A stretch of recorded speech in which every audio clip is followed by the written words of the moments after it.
Okay, let's talk about how to manage wires so that you have a circuit that isn't flashing on and off because it's got loose connections or because it's short circuiting.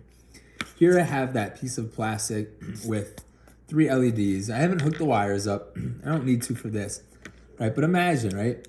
If these 3 wires are just wobbling around, right, and they start touching each other in ways that you don't want to, right? Anytime they touch, they're creating new pathways for current to flow, right? Which means you have a short circuit. There's a good chance your circuit's going to stop working.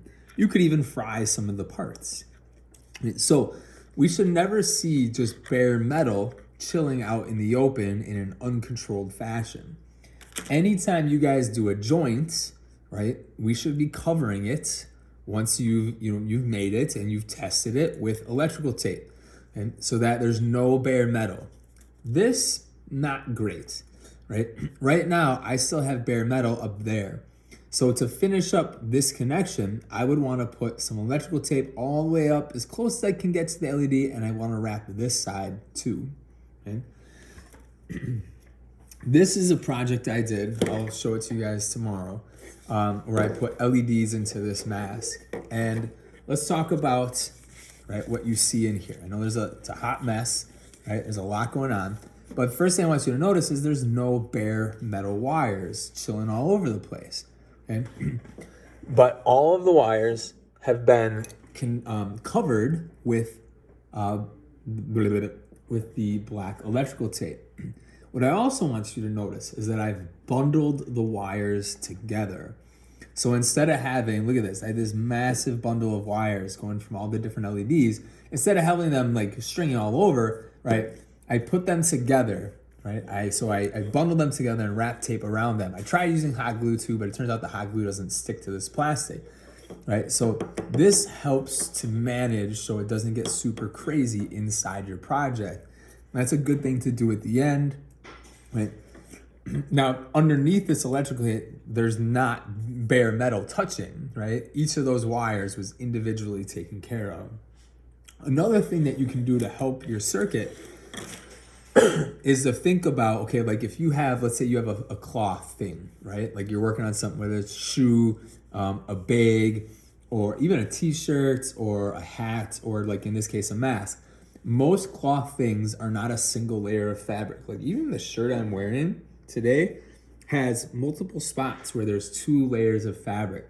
What that means is there is a space in between. Let's see if I can pull it, right? I got this wool fabric on the outside, right? And then I've got this blue fabric, right? So here, I just separated those layers. There's space inside them. So if I was gonna LEDify this mask, what I would do is I would actually, right, take a seam ripper, I would open up this, I would build my circuit underneath the blue, right? And all the wires would then be hidden between the blue and the white outside, right? What's nice then is if I put this on my face, I don't have wires touching my face, and it helps insulate them. The same is also true you could do for like if you're doing a fanny pack or a backpack, right? Put stuff inside of things.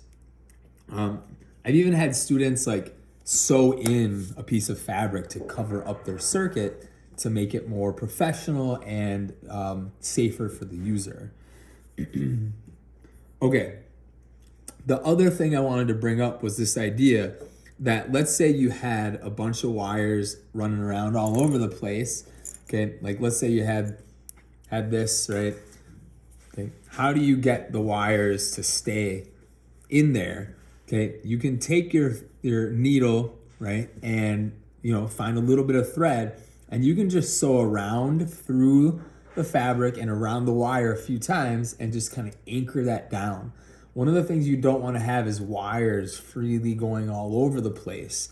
That was one of the design shortcomings in here, is when my daughter would put this on, right, her hair would always get stuck and wrapped around the wires, and that made it really tricky for her to use. So how do you think about how the wires are interacting with the person who's going to use this? And maybe it makes sense to sew them, anchor them into, and that means hot glue. Maybe you hot glue the wires down, or use some epoxy or something to help get the wires down. But be really careful and purposely think about what you're doing with your wires.